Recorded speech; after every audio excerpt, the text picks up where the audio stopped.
મિત્રો, મારું નામ કમલેશ છે. હું 21 વર્ષનો છું. આજે હું મારી સાચી વાત કહેવા જઈ રહ્યો છું. આશા છે કે આપ સૌને તે ખૂબ જ ગમશે.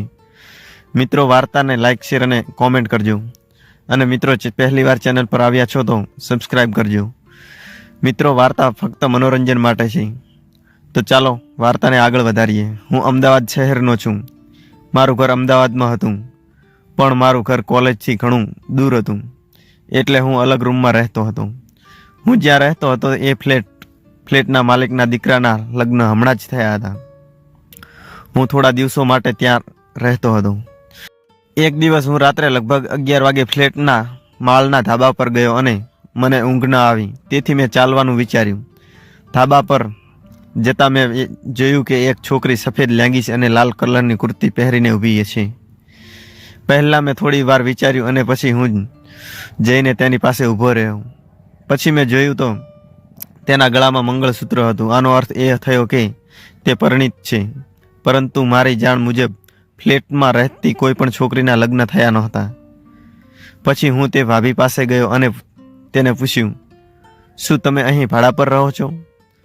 તો તે અચાનક ફરીથી થોડી વાર મારી સામે જોતી જ રહી અને હું સમજી ગયો કે ભાભી પણ બીજી છોકરીઓની જેમ મારી તરફ આકર્ષિત છે. હા મિત્રો, મેં આ લખ્યું કારણ કે ખૂબ જ સારી આકારની વ્યક્તિ છું. મારી ઊંચાઈ 5 ફૂટ 7 ઇંચ છે અને મારો રંગ ખૂબ જ ગોરો છે. કોઈ પણ છોકરી મને જુએ તો તે જોતી જ રહી જાય છે. મારી સાથે આવું પહેલીવાર બન્યું નહોતું, તેથી હું સમજી ગયો કે તે ભાભી પણ મને જોઈને આકર્ષિત થઈ ગઈ છે. તે સમયે મેં ફક્ત બરમુડા અને જેની ઉપર માત્ર એક વેસ્ટ પહેર્યો હતો, જેના દ્વારા મારા શરીરના સ્નાયુઓ સ્પષ્ટ રીતે દેખાતા હતા. એ વખતે ભાભીને જોઈને હું ખુશ થઈ ગયો. ભાભી પણ ખૂબ જ સુંદર દેખાતી હતી. તેનો રંગ દૂધ જેવો હતો. તો મિત્રો, એવું તો શું થયું કે મારી સામે જોઈને ભાભીએ કહ્યું, તમે કોણ છો? મેં કહ્યું કે હું અહીં બીજા માળે નીચે રહું છું. તેણીએ કશું જ કહ્યું નહીં. મેં પૂછ્યું, તમે કોણ છો? તો તેણે કહ્યું કે મારા હમણાં જ લગ્ન થયા છે અને હું આ ઘરની આ જગ્યાની વહુ છું. મેં કહ્યું, ઠીક છે, માફ કરજો, મને લાગ્યું કે તમે ભાડે રહેવા આવ્યા છો. ભાભીએ સહેજ કડક અવાજે કહ્યું, વિચાર્યા વિના દરેકને ન્યાય કરવો જોઈએ નહીં. તેથી મેં કહ્યું, માફ કરજો, તમે ફોન પર વાત કરી રહ્યા હતા અને ફોન પર વાત કર્યા પછી તમે અચાનક ખૂબ જ દુઃખી થઈ ગયા, તેથી જ મેં પૂછ્યું. તો ભાભીએ કહ્યું, આભાર, પણ હું કહેવાનું જરૂરી નથી માનતી. ત્યારે મેં ગર્વથી કહ્યું, હા ભાઈ, સુંદર લોકો આપણને કઈ રીતે બોલાવે? હજારો લોકો છે જે તેમને તે બોલાવે, અમારા જેવા ગરીબને કોણ બોલાવે? આવું મેં ભાભીને કહ્યું. હવે ભાભીએ પણ શરમાઈને હળવું સ્મિત આપ્યું અને કહ્યું, ઠીક છે, હું સુંદર છું? મેં કહ્યું, હા. અને બીજું શું, તમે આ ચાંદની રાતમાં ચાંદનીની જેમ ચમકી રહ્યા છો. તો ભાભીએ કહ્યું, ખાસ તે પણ મને માન આપે છે. મેં પૂછ્યું, કોણ? ભાભી કંઈ બોલ્યા વગર નીચે ગયા. બીજા દિવસે રવિવાર હતો.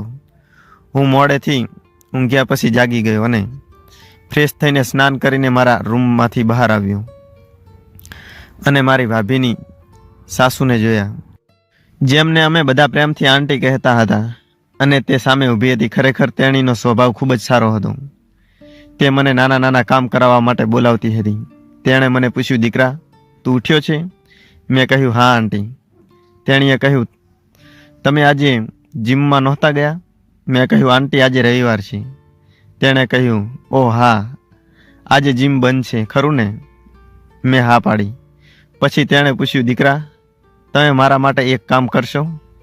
મેં કહ્યું, હા આંટી, મને કહો. તેણીએ કહ્યું, વિપુલના પિતા કોઈ કામ માટે બહાર ગયા છે અને હવે તે મોટા ભાગે કામના કારણે બહાર જ રહે છે. મિત્રો, વિપુલ તેના પુત્રનું નામ હતું, જે ભાભીનો પતિ હતો. મેં કહ્યું, આંટી, હું પણ તમારો પુત્ર જેવો જ છું. તેણે હસતા હસતા કહ્યું, હું થોડી બીમાર છું, હું થોડો આરામ કરીશ. તું પ્રિયંકાને શોપિંગ કરવા માટે લઈ જા. તેને કંઈક અગત્યની જરૂર છે અને ઘણી મહત્વપૂર્ણ ખરીદી કરવાની છે. મેં ખુશીથી કહ્યું, હા ઠીક છે આંટી, હા ઠીક છે આંટી, કૃપા કરીને મને કહો કે ક્યારે જવું છે. તેણે કહ્યું, 12 વાગ્યે લઈ જજે ને. પ્રિયંકા એ ભાભીનું નામ છે, જેમના હમણાં જ લગ્ન થયા હતા. મેં 12 વાગ્યે બાઇક કાઢી અને પ્રિયંકા ભાભીને જોઈ જ રહ્યો. તે 26 વર્ષની હતી, પરંતુ જ્યારે તે જીન્સ અને હાફ બ્લેક ટોપ પહેરીને આવી ત્યારે તે 19 વર્ષની કુંવારી છોકરી જેવી દેખાતી હતી. તેણે મને કહ્યું, તમે એ જ વ્યક્તિ છો જેને હું રાત્રે મળ્યા હતા. મેં કહ્યું, હા ઠીક છે. પછી મેં કહ્યું, હા બસ માં તારા ખૂબ જ વખાણ કરતી હતી. તેણીએ કહ્યું, મને મોલમાં લઈ જાઓ, મારે થોડી ખરીદી કરવી છે. મેં કાર ચાલુ કરી અને અમે બંને મોલમાં પહોંચ્યા. પછી ભાભીએ ખૂબ શોપિંગ કર્યું અને બેગ મને આપી. મેં કહ્યું, આપણે હવે જવું જોઈએ. ભાભીએ કહ્યું, રાહ જુઓ, હજી કેટલીક વસ્તુઓ લેવાની બાકી છે. પછી ભાભી મને લેડીઝ શોપ પર લઈ ગયા. તેણે ત્યાં કેટલાક કપડાં લીધા. પછી અમે બંને બહાર આવ્યા. હવે તેણે મને પોતાના વિશે કહ્યું અને મારા વિશે પણ પૂછ્યું. અમે બંનેએ ઘણી વાતો કરી અને ઘણું હસ્યા અને મજાક પણ કરી. મેં કહ્યું, જો તમને કોઈ સમસ્યા હોય તો મને ફોન કરી શકો છો. તેણે તેના મને 2 નંબર આપ્યા. પછી અમે ઘરે આવ્યા. આ પછી 4 દિવસ વીતી ગયા પણ ભાભી ક્યાંય દેખાઈ નહીં. અને મારી કોલેજની પરીક્ષાઓને કારણે હું ફ્રી પણ નહોતો.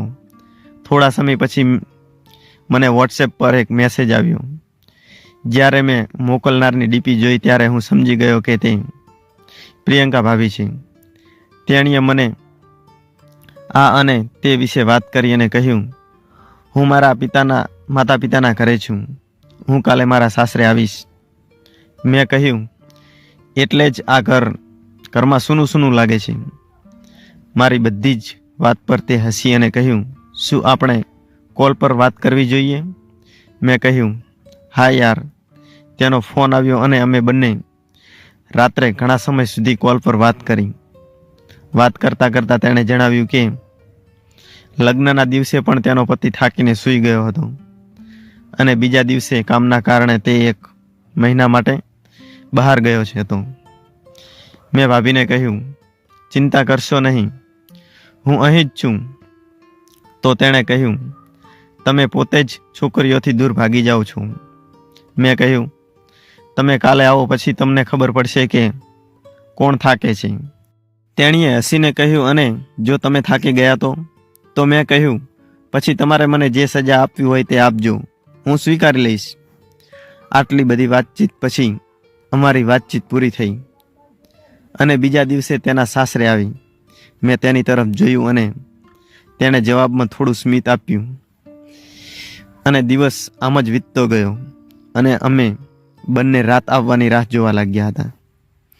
ભાભીના સાસુ સસરા ગ્રાઉન્ડ ફ્લોર પર રહેતા હતા. ભાભી 3જા માળે અને હું બીજા નંબર પર રહું છું. રાત્રે 12 વાગે ભાભીનો ફોન આવ્યો અને તેણે કહ્યું કે હું આવું છું. મેં કહ્યું, હા, તમારી વાત સ્વીકારી. ભાભીએ બ્લેક ટોપ અને નીચે ચડ્ડી પહેરેલી હતી.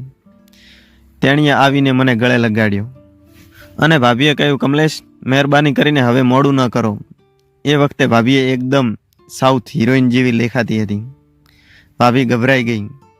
થોડી વાર પછી ભાભી ઉઠ્યા અને કહ્યું, પ્લીઝ, એવું લાગી રહ્યું હતું કે ભાભી પણ હવે મરી રહી છે તેવું લાગતું હતું. અચાનક મને કંઈક સમજાયું. 5 મિનિટ પછી જ્યારે હું તેના કાનમાં કહ્યું તો ભાભીએ કહ્યું કે હું આ બધું તમારું સહન કરી લઈશ. અને પછી ભાભીને પણ ખૂબ જ આનંદ કરાવ્યો અને ભાભી ખૂબ જ રાજી થઈ ગઈ. ભાભીએ મારો આભાર માન્યો. મિત્રો, વાર્તા કેવી લાગી કોમેન્ટ કરીને જરૂરથી જણાવજો. અને વાર્તાનો આગળનો ભાગ સાંભળવા માટે મિત્રો ચેનલને અવશ્ય સબસ્ક્રાઈબ કરી નાખજો. તો ચાલો મિત્રો, આજની વાર્તામાં આટલું અને ફરી કાલે મળીએ એક નવી વાર્તા સાથે. ધન્યવાદ.